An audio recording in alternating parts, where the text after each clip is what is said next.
नमस्कार दोस्तों, स्वागत है आप सभी का आपके चैनल पर। आज की जो हमारी क्लास है ना, बहुत इंटरेस्टिंग क्लास है, क्योंकि आज मैं आप लोगों को बताने वाला हूँ कुछ ऐसे चीज़ें ना जो आपके एग्ज़ाम में बहुत इम्पोर्टेंट रखती हैं। तो मैं आज आपको बताने वाला हूँ बेटा क्यूब और डाइस के बारे में आप लोगों को यहाँ पे क्लास देने वाला हूँ। तो आगे बढ़ने से पहले मैं सबसे पहले आपको अपना डेली शेड्यूल बता दूँ कि हमारी Monday to Friday regular classes चलती हैं। सुबह 7 बजे हमारी मैथ की क्लास आती है, उसके बाद ना शाम को 4 बजे हमारी जनरल अवेयरनेस की क्लास आती है, और शाम को 7 बजे हमारी ना ये रीजनिंग वाली क्लास आती है, जो हमारी क्लास चल रही है क्यूब क्यूब और डाइस वाली। ठीक है, तो देखो आज मैं आपको क्यूब और डैश वाली पढ़ा रहा हूँ। उसके से पहले ना मैं आपको यहाँ पे एक छोटा थॉट लेकर आया हूँ आपके लिए कि हर समस्या का समाधान एक नए दृष्टिकोण से सोचने में छिपा होता है। जैसे एक घन क्यूब के हर चेहरे पर एक अलग कहानी होती है। अपने दिमाग को उन चेहरों की तरह अलग अलग तरीक़ों से न चलाना सीखें और चुनौती को हल करना आसान हो जाएगा। ओके, तो चलिए इसके साथ में ना यहाँ पे मैं आपके पास में ना कुछ फिगर्स लेकर आया हूँ यहाँ। तो देखो ये ना यहाँ पे मैं आपके पास में क्या है, मेरे पास में ना दो बनाए हुए हैं। ये मैंने आपके लिए यहाँ पे एक क्यूब बनाया हुआ है ये, ठीक है। और ये मैंने आप लोग के लिए क्या बनाई हुई है, डाइस बनाई हुई है। तो मैं आपको यहाँ पे कुछ चीज़ें सिखा रहा हूँ, तो इसको ना बिल्कुल ध्यान से देखना। तो ये देखो, ये जो आपके डाइस है ना बेटा, देखो ये इस तरीके से आपकी ये डाइस है। मैं यहाँ पे पूरा प्रॉपर इसको रोटेट कर रहा हूँ ना, इसको अच्छी तरीके से देखो। देखो ये जो चीज़ है ना, ये वाली जो चीज़ होती है बेटा, इसको ना ये जो चीज़ है इसको बोलते हैं फेस। इसको क्या बोलते हैं यहाँ पे, फेस बोलते हैं, ठीक है। और ये तो आपका फेस हो गया। ये जो चीज़ है ना, ये कहलाती है बेटा कॉर्नर कहलाती हैं, ये वाली चीज़ें, ठीक है। और जो ये है ना आपकी जो ये लाइनिंग है, ये क्या कहलाती है, ये एड्स कहलाती हैं, ठीक है। ये क्या हो गया, आपके कॉर्नर हो गए, ये आपके एड्स हो गई, और बाकी जो ये चीज़ें ना ये आपके क्या हो गई, ये आपके फेसेस हो गए आपके, ठीक। ऐसे ना मेरे पास में ये डाइस है, डाइस में भी देखो ये इस तरीके से है ना आपके पास में। तो अब यहाँ पर ना हमारे पास में मैं आपको बताऊँ कि सबसे पहले मैं ना आपको डाइस के बारे में बता रहा हूँ। बेटा डाइस के बारे में ना आपको थोड़ा ध्यान रखना है कि हमारे पास में ना जो डाइस होती हैं, किस चीज़ के बारे में बता रहा हूँ, फिलहाल मैं आपको डाइस के बारे में बता रहा हूँ। बहुत इंपॉर्टेंट चीज़ आपको बता रहा हूँ। अगर आपने ना ये चीज़ ध्यान कर ली तो बेटा आपके पास ना डाइस का कोई सा भी क्वेश्चन आ जाए ना, आपको सॉल्व कर दूँगा। और मैं गारंटी के साथ करूँ 100% ना ये क्वेश्चन आपके आने ही आने हैं। तो मान लेते हैं मैं यहाँ पे ना एक डाइस बना लेता हूँ ये यहाँ पर, ठीक है। अब जरा इसको समझना थोड़ा आसान से कि मैं किस तरीके से इसको बना रहा हूँ। मान लो मैंने ना यहाँ पे एक नंबर लिख लिया, ये 1 लिखा, यहाँ पे 3 लिखा, यहाँ पे मैंने 2 लिख दिया, ये मेरी डाइस हो गई एक, ठीक। तो बेटा अब यहाँ पे देखो कि ना अब इसमें ये नंबर इस तरीके से हुए हुए हैं। तो देखो हमारे पास में ना जो डाइस होती हैं, सबसे पहले हमारे पास में ना 2 तरह की डाइस आती हैं।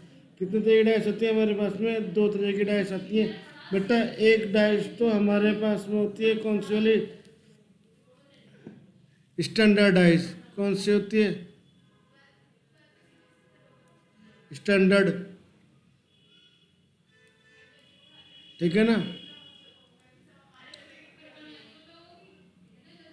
दूसरी बेटा हमारे पास में कौन सी डाइस होती है, जनरल डाइस। तो ये हमारे पास में 2 तरह की डाइस होती हैं, स्टैंडर्ड डाइस और जनरल डाइस। तो जो जनरल डाइस होती है ना, कि जैसे मान लो आपके पास में ये डाइस दी हुई है ना 1 3, इस तरह के आपके पास में एक डाइस दी हुई है। तो बेटा जो जनरल डाइस की अगर मैं बात करूँ कि जो इसकी अपोजिट साइड होती है ना, जो इसकी अपोजिट साइड होती है जनरल डाइस की, वो क्या होती हैं आपकी बेटा, इक्वल टू कितनी होती है अपोजिट साइड इसकी,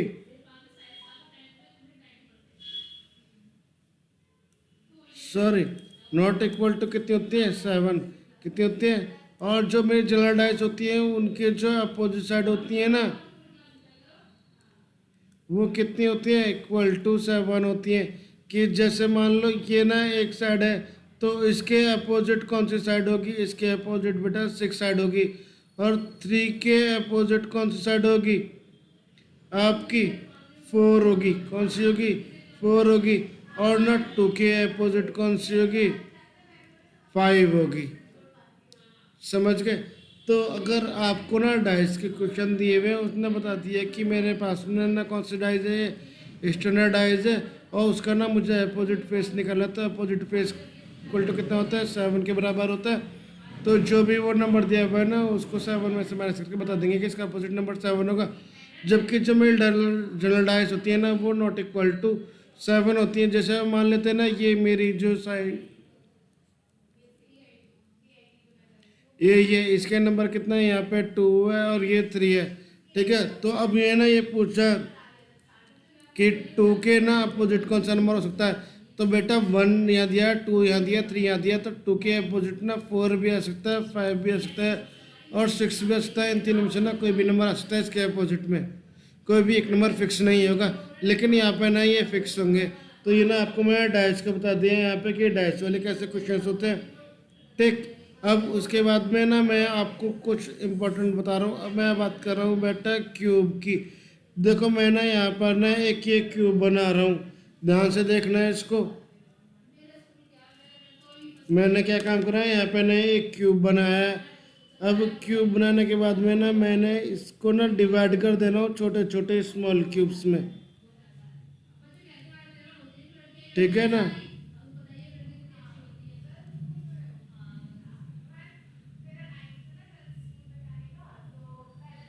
ओके, ये मैं इसको ना ये डिवाइड कर रहा हूँ इस तरीके से।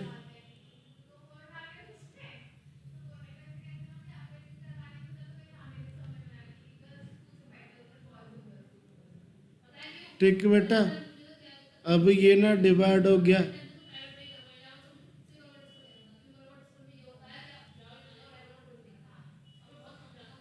ठीक, अब इसमें हल्का सा दे दूँ मैं उनके नेमिंग।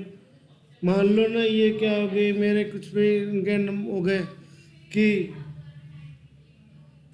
ये मेरा ए हो गया, ये मेरा बी हो गया, ये ए हो गया, इस तरीके से मतलब इनके कुछ भी हो गया। तो जो मैंने अभी आपको बताया, ये चीज़ क्या कहलाती है, इसकी कॉर्नर कहलाती है। ये वाली चीज़ क्या कहलाती है, ये मेरी एड्स कहलाती है। और ये जो चीज़ है ना, ये क्या कहलाता है, ये इसका फेस कहलाता है। तो बेटा अगर हम बात करें ना, तो किसी भी क्यूब के अंदर कितने फेस होते हैं बेटा, क्यूब के अंदर ना हमारे 6 फेस होते हैं। और एड्स कितनी होती हैं, एड्स होती हैं बेटा 12। और कॉर्नर कितने होते हैं, कॉर्नर होते हैं हमारे पास में 8। तो इन चीज़ों को ध्यान रखना कि कॉर्नर 8 होते हैं, एड्स जो होते हैं किनारे कोने जो होते हैं वो 12 होते हैं, फेस कितने होते हैं मेरे पास में 6 होते हैं। तो यहाँ पे अब आपके पास में ना कुछ मैं आपको फॉर्मूले बता रहा हूँ, इनको ना अच्छी तरीके से आप तैयार कर लो, लिख लो कहीं पर भी कि अगर मुझसे पूछा हो कि ना क्या करना है कि जो मेरी ये क्या है क्यूब है, इसको मुझे क्या करना है, छोटे छोटे क्यूब में डिवाइड कर देना है। तो मैं कैसे निकालूंगा इसके ना, अगर मैं किसकी बात करूँ, स्मॉल क्यूब की बात करूँ, तो वो हो जाएगा मेरा कितना, एन क्यूब हो जाएगा। जबकि जो एन इजिकल टू होता है वो क्या होता है, एन इजिकल टू होता है एड्स ऑफ लार्ज क्यूब। एक मिनट बेटा जरा, इसके वन है ना, edge of large cube divide by ना एड्स ऑफ आपका स्मॉल क्यूब। ठीक है, तो ये तो हो गया ये। अब मान लो अगर आपको क्या निकालना है, हमें निकालना है नंबर ऑफ मिडिल क्यूब। अब मुझे क्या पता करना है इसमें, नंबर ऑफ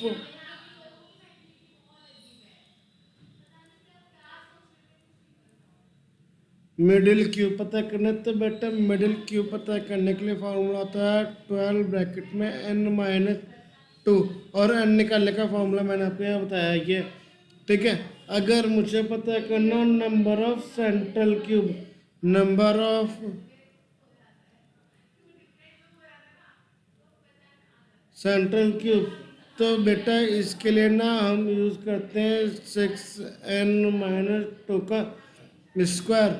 ठीक, अगर मुझे ना क्या करना हो, नंबर ऑफ इनर क्यूब पता करने हो, क्या पता करना हो, नंबर ऑफ इनर क्यूब पता करना हो तो बेटा उसके लिए ना हम फॉर्मूला लगाते हैं यहाँ पर क्या, n-2 का क्यूब। ठीक, ये मेरे ना कुछ फॉर्मूले मैंने आपको यहाँ सर्च से बता दिए, इनको ना अच्छी तरीके से आप लिख लो अपने, और इनको ना सबको याद कर लेना क्योंकि नीचे ना हमारे सारे क्वेश्चन आने वाले हैं। ओके, तो चलिए स्टार्ट करते हैं अपने क्वेश्चंस को ना। अब सबसे पहले देखो हमारे पास में ना क्वेश्चंस दिया हुआ है यहाँ पर कि ये मेरे पास में क्या है, एक क्यूब दिया हुआ है, कह रहा है कि इसमें ना आपको ये पता करके बताना है कि इसके अंदर ना टोटल नंबर ऑफ क्यूब कितने। ठीक, तो बेटा एक ये हो गया, दो ये हो गया, है ना, फिर इनके नीचे भी रहे होंगे, तो ये कितने हो गए, चार हो गए, प्लस में ये कितने हो गए, दो हो गए, ये कितना हो गया, ये वाला एक हो गया, तो कितना के चार, पाँच, चार, एक है सात, कितने क्यूब है ये, सात। ठीक, उसके बाद में ना मेरे पास में नेट क्वेश्चन है, कह रहा है count the number of blocks in given figure. इसमें ना ब्लॉक्स काउंट करने, तो देखो एक ये रहा, दो ये रहे, तीन ये रहे, तो तीन तो ये हो गए। फिर उसके बाद में देखो यहाँ पे ना एक ये, दो ये है, तीन ये और चार ये है, तो यहाँ पे कितने हो गए, यहाँ पर ये आपके चार और तीन कितने गए, सात हो गए। ठीक है ना, फिर उसके बाद में ना नेक्स्ट क्वेश्चन दिया हुआ है हमें, कह रहा है कि एक क्यूब है 3 सेंटीमीटर की उसकी साइड है, उसको डिवाइड कर दिया स्मॉल क्यूब में 1 सेंटीमीटर की साइड से, कह रहा है total number of middle cube बताने। तो अभी अभी मैंने आपको मिडल क्यूब निकालने का फॉर्मूला बताया था ना बेटा, मिडल क्यूब निकालने का मैंने आपको फॉर्मूला क्या बताया था, हमने फॉर्मूला मैंने आपको बताया था 12n-2, ये मैंने आपको फॉर्मूला बताया था। तो बस अभी इस फॉर्मूले का हम यहाँ पे यूज़ करेंगे। तो कैसे करेंगे इसको, देखो यहाँ पे 12 लिखा, अब n इजिकल टू मैंने क्या बताया था कि जो लार्ज क्यूब की साइड है डिवाइड बाय स्मॉल क्यूब की साइड है, तो यानी कि 3/2 माइनस 3/1 माइनस 2 हो गया, तो ये कितना हो गया 12 इंटू ये कितना चला गया आपका यहाँ दो, यानी कि यहाँ पे 1 आ गया, तो ये कितना हो गया आपका 12, इसका आंसर हो गया। तो total number of middle cube कितने के 12 हो गए। ओके, अब आपके पास में कह रहा है कि आपके पास एक क्यूब है जिसकी साइड कितनी है 12 सेंटीमीटर की साइड है, उसको स्मॉल क्यूब कितने डिवाइड कर दिए, साइड कितने 3-3 सेंटीमीटर की, क्या टोटल नंबर ऑफ ना इनर क्यूब निकाल लें। तो इनर क्यूब के लिए हमने फॉर्मूला कराता है n-2⁻3। ठीक है, तो n कितना हो जाएगा 12/3 हो गया, यहाँ पे 12/3 2 का होल क्यूब हो गया, यानी कि ये कितना गया 3×4 माइनस 2 का होल क्यूब, यानी कि 2 का होल क्यूब कितना हो गया 8। ओके बच्चे, चलिए नेक्स्ट क्वेश्चन ना हमारे पास में क्वेश्चन दिया हुआ है, कह रहा है एक क्यूब है जिसके कितनी साइड है 24 सेंटीमीटर की साइड है, अब उसके ना कितने 64 उसने डिवाइड कर दिए हैं। अब वो बता दिए उसने पहले कि ना 64 बन गए क्यूब। अब कह रहा है कि जो उनकी एड्स है ना, जो उसकी साइड है वो हमें पता करने की उसकी साइड ना कितनी होंगी। ठीक है ना, इसकी डायरेक्शन बतानी है कितनी है, क्योंकि उसने क्यूब तो पहले दे दिए, तो यानी कि अब मुझे ना इसके लिए कितने निकलते हैं स्मॉल क्यूब पता करने के लिए, इसके लिए फॉर्मूला बता होता है एन क्यूब, यानी कि कितना हो गया 64 हो गया, तो n is equal to under root में ना 64 हो गया, तो एन इजिकल टू कितना आ गया आपके पास में 4 हो गया, तो मुझे 4 पता चल गया। ठीक है, अब इसमें एन इजिकल टू कितना होता है आपका edge of greater side by smaller side, है ना, तो एन कितना मेरे पास में 4 हो गया यहाँ पर, तो 4 इजिकल टू ग्रेटर की साइड कितनी है 24 है ना, स्मॉल की मुझे पता करनी है, तो ये हो गया, तो ये स्मॉल साइड कितने के 24/4 यानी कितने के 6, तो कितने की साइड है उसकी छोटे वाले की 6 सेंटीमीटर की साइड हो गई। ओके, अब मेरे पास में ना क्वेश्चन नंबर 6 से 8 तक के लिए दी हुई है इन्फॉर्मेशन है, यहाँ पे इसको पढ़ना है। कह रहा है कि all the surface of cube इस 15 सेंटीमीटर, यानी कि जो मेरे पास में ना ये क्यूब है कितनी साइड है उसके 15-15 सेंटीमीटर का है। और पेंट विद रेड कलर, यानी कि ये किस कलर से पेंट हुआ हुआ है, यहाँ पे ये रेड कलर से पेंट हुआ हुआ है।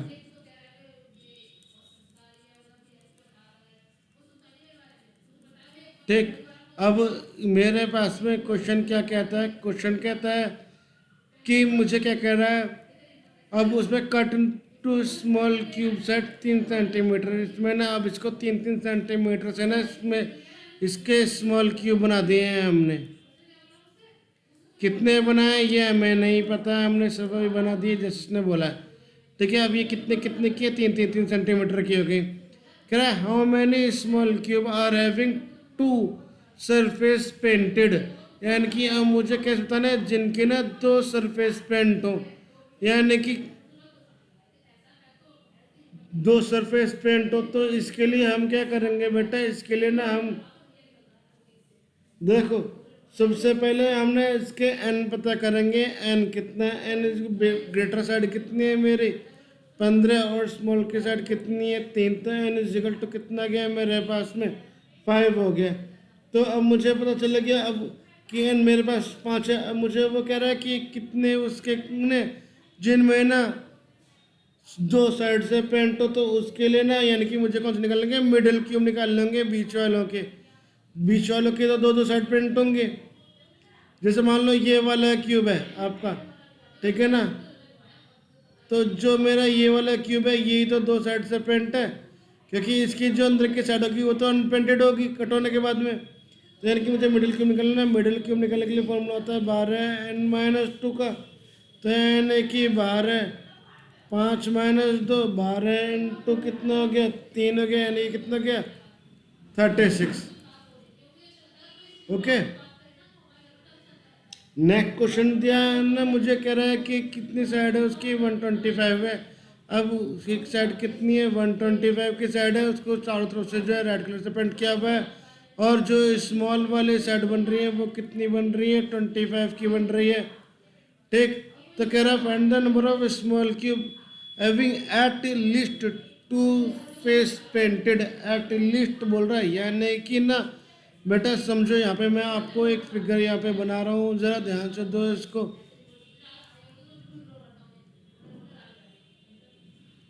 ये है, अब देखो ये यहाँ पे ना इसके रेड कलर से ये पेंट है।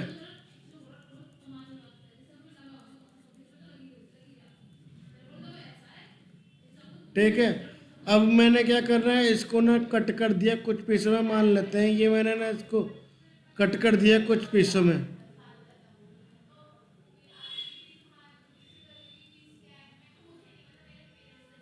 ठीक, तो कह रहा है कि हमें ऐसी साइड बतानी है ना जिनकी कम से कम 2 साइड पेंटेड हो, यानी कि कितनी 2 साइड पेंटेड हो। तो यानी कि कम से कम 2 तो चलेंगी चलेंगी, 3 भी होगी वो भी चलेगी, लेकिन 2 से कम पेंट नहीं होनी चाहिए। तो हम सबसे पहले इसके लिए यहाँ पे एन निकाल लेंगे। एन कितना हो गया, बिगर साइड कितनी है 125, स्मॉलर साइड कितनी है उसकी 25, तो ये कितना आ गया 5 आ गया इसका आंसर। अब मैं सबसे पहले क्या निकालूँ, जिसके 2 साइड फेस प्रिंट हो, यानी कि 2 साइड के लिए फॉर्मूला कौन सा हो जाता है मेरा 12n-2 का, है ना। तो कितना गया 12 5 - 2, यानी कितना गया 36 आ गया यहाँ पर। ठीक, अब 36 के बाद में एक बोल रहा है कि मुझे अब ना कॉर्नर वाली भी तो चाहिए भाई। जो ये कॉर्नर वाली है, ये वाली जो है, ये कॉर्नर वाली जो है मेरी, इनमें भी तो मेरे 3 साइड प्रिंट है ना, 2 से ज़्यादा। तो बेटा जो कॉर्नर वाली होती है ना वो कितनी होती है मेरी 8 होती हैं। कॉर्नर वाली कितनी होती है मेरी 8 होती हैं, ठीक है ना। देखो 4 कॉर्नर ये हो गया, ऐसे 4 कॉर्नर नीचे की तरफ हो जाएंगे तो 8 कॉर्नर हो गया ना। तो 36 तो ये हो गया, 8 ये हो गया, तो 36 और 8 को मैं जोड़ दूंगा तो मेरे पास कितनी बैठ गई है 44 हो गई। तो मेरे पास में ऐसे टोटल 44 स्मॉल क्यूब बैठेंगे जिनके कम से कम 2 साइड में रिपेंट हो। ठीक है, अब ये 8 क्वेश्चन दिया हुआ है यहाँ पे, ये कह रहा है कि how many small cube are having 4 और मोर फेस पेंटेड। अब भाई मुझे एक बात बताओ, देखो जब मेरा ये एक क्यूब है, समझ रहे हो ना, ये अब ये इसमें कैसा था, ये रेड कलर से प्रिंट था ना, सारा का सारा रेड कलर हुआ था इसमें चारों तरफ। अब जो कलर होगा बेटा वो कलर तो सब बॉडी पे तो होगा, अंदर तो कलर होने का नहीं है, ठीक है ना। तो वो कह रहा है कि मैंने क्या काम करा, मैंने ना इसको कट कर दिया छोटे छोटे पीसों में, कितने भी पीसों में मैंने इसको क्या कर दिया, कट कर दिया है। तो वो कह रहा है कि मुझे ऐसे इतना बताओ कि कितने ऐसे स्मॉल क्यूब होंगे जो कम से कम 4 साइड प्रिंट होंगे रेड कलर में। तो भाई जब ये ना कट बन गए हैं छोटे छोटे, तो चारों साइड से तो प्रिंट हो ही नहीं सकते, ये ज़्यादा से ज़्यादा 3 साइड प्रिंट हो सकती हैं इनकी। तो ये इसका आंसर कितना हो जाएगा, 0, ठीक है।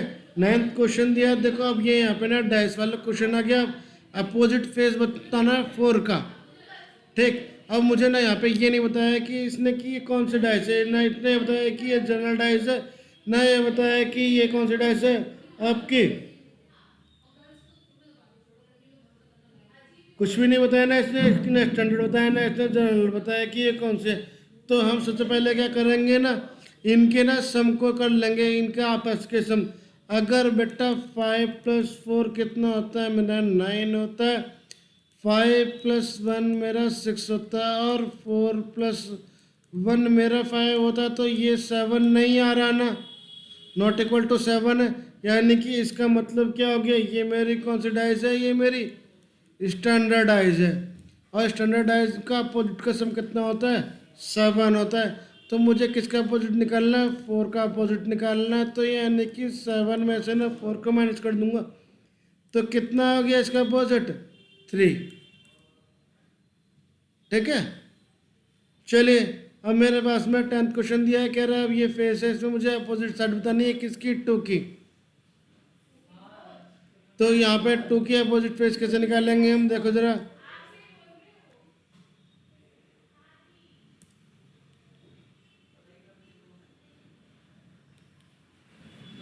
टू का अपोजिट फेस निकालना है। अब मुझे यहाँ पे तो पता ही नहीं है कि ये मेरी स्टैंडर्डाइज है या मेरी जो है ये कौन सी डाइज है, जनरलाइज है। तो सबसे पहले मैं इसके साथ मूवी करूँगा, 2 + 1 कितने हो गए, 3 हो गए, अब 1 + 6 कितने हो गए, 7 हो गए, और 6 + 2 कितने हो गए, 8 हो गए। अब देखो ये 7 आ गए यहाँ पर, इसका 7 आने का मतलब ये है कि ये अब ये स्टैंडर्डाइज नहीं हो, ये मेरी कौन सी डाइज होगी, मेरी ये आपकी जनरलाइज होगी, कौन सी, जनरल डाइस आएगी। और जनरल डाइस का मतलब है कि अब यहाँ पे ना मुझे 1 दिया हुआ है, 2 दिया हुआ है, और 6 दिया हुआ है, ठीक है। तो इसके अपोजिट साइड में ना 3 हो सकता है, 4 हो सकता है, और 5 हो सकता है, यानी कि तो 3, 4, 5 में से ना कुछ भी 2 के अपोजिट में आ सकता है, ओके। समझ में आया यहाँ पे आपको चीज़ इतने। अब मैंने अब आगे बढ़ने से पहले मैं आपको ना एक चीज़ बता दूं, देखो अगर मान लो मेरे पास में ना यहाँ पे ना कोई डाइस दे रखी है,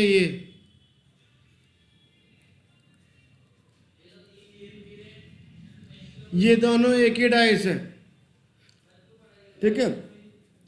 इसमें ना यहाँ पे मुझे नंबर दिया हुआ है 1, 2 और 3। अब यहाँ पे दिया हुआ है नंबर मुझे 1, 4 और 5, ठीक है ना। तो बेटा इसका मतलब ये होता है कि अब मैं इसको क्या करूँगा, इसको ना असेंडिंग ऑर्डर में लिख लूँगा, यानी कि 1, 1 के बाद में 2 और 2 के बाद में 3। अब ऐसे यहाँ 1, 1 के बाद में 5 और इसके बाद में ना 4, ठीक है। तो यहाँ पर देखो अब ये ना आपसे पूछेगा कि 2 का अपोजिट फेस क्या है, 3 का अपोजिट फेस क्या है, या 4 का अपोजिट क्या है, 5 का अपोजिट क्या है। तो बेटा 2 का अपोजिट कितना आ रहा है, 5 आ रहा है, 3 का अपोजिट कितना आ रहा है, 4 आ रहा है, 4 का अपोजिट 3 जा रहा है, 5 का अपोजिट 2 जा रहा है। अब पूछेगा 1 का अपोजिट क्या होगा, देखो यहाँ 1 हो गया, 2 हो गया, 3 हो गया, 4 हो गया, 5 हो गया, तो कौन सा नंबर नहीं है यहाँ पे, 6। तो 1 का अपोजिट क्या हो जाएगा, 6 हो जाएगा। समझ में आया ना आपको। तो अगर आपके पास इस तरीके से क्वेश्चन आ जाए तो कर लोगे। देखो मैं एक क्वेश्चन और आपको बता रहा हूँ, ये तो थी जब ना मेरे पास में वन साइड कॉमन दी हुई थी। अगर मान लो मेरे को ना दो साइड कॉमन दी हुई है तो कैसे करेंगे? जैसे मान लो मेरे पास में एक डाइस ये दी हुई है,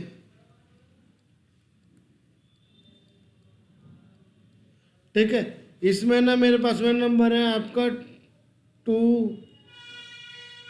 3 और 4।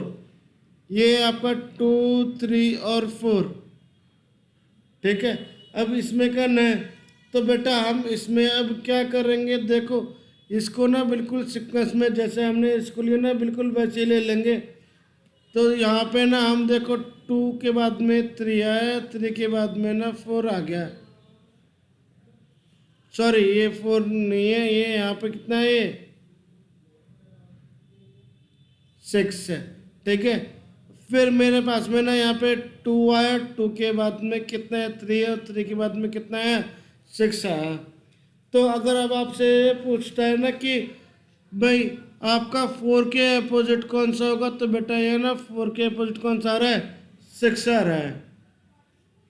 4 के अपोजिट कौन सा आ रहा है, 6 आ रहा है। और ये अगर आपसे पूछ ले ना 2 के अपोजिट क्या होगा, तो बेटा 2 के अपोजिट में तो देखो अगर मैं बात करूँ यहाँ पर तो 2 तो हो नहीं सकता, 3 यहाँ हो गया, 4 यहाँ हो गया, 6 यहाँ हो गया, यानी कि अब कौन कौन से बच्चे 1 और 5 2 का अपोजिट हो सकता है, और 1 और 5 भी ना मेरे 3 के अपोजिट हो सकते हैं। ओके, तो 2 और 3 के अपोजिट क्या क्या हो सकता है, 1 और 5 में ना दोनों में से कोई भी नंबर हो सकता है। तो ये मैंने आपको क्वेश्चन करा दिए, कैसे दोनों तरफ के बता दिए मैंने कि अगर 1 साइड कॉमन देगी तो कैसे करेंगे, 2 साइड कॉमन देगी कैसे करेंगे। और मैंने आपको ये वाले भी बता दिए कि अगर ना नॉर्मल डाइस दे रखे तो उसके अपोजिट निकालेंगे। तो मैंने आपको वो बता दिए कि किस से किस करेंगे। सबसे पहले हम ये पता कर लेंगे कि वो जनरल डाइस है या वो कौन सी स्टैंडर्ड डाइस है, और अगर वो स्टैंडर्ड है तो उसके अपोजिट का जो है 7 हो जाएगा। अगर वो जनरल है तो कुछ भी उसका नंबर हो सकता है, जो भी नंबर उसमें दिए हुए उनमें से कोई भी एक नंबर उसका हो जाएगा, ठीक है। तो बेटा आज की ना मैं आपको क्लास सिर्फ ले रहा हूँ कि वो डाइस में, फिर नेक्स्ट क्लास में, कल की क्लास में ना मैं आपको इसमें आगे करवाऊंगा और डाइस के क्वेश्चन बढ़िया बढ़िया से। तो अगर आपको ना मेरी अच्छी क्लास अच्छी लगी हो तो इसको चैनल को ना सब्सक्राइब कर लो, सब बच्चे जिन्होंने सब्सक्राइब नहीं किया बेल आइकन के साथ में, और अपने फ्रेंड के साथ में वीडियो को शेयर करो, इस वीडियो को लाइक करो जितना आप शेयर कर सकते हो अपने फ्रेंड के साथ में, ठीक है। तो मिलते हैं कल की क्लास में एक नई एनर्जी के साथ में। सबसे पहले तो मैं कल मैथ की क्लास लेकर आऊँगा आपको सुबह 7 बजे। तो कल जो मेरी क्लास होगी ना मैं आपको बता दूँ, कल मैं आप लोगों को करवाऊँगा बेटा, आपका मैं करवाऊँगा किस पे करवाऊँगा, कल मैं करवाऊँगा आपको टाइम और वर्क में, है ना, समय और कार्य वाले क्वेश्चन में आपको कल करवाऊँगा टाइम एंड वर्क के, ठीक है बच्चों। मिलते हैं फिर कल सुबह क्लास में, ओके बाय।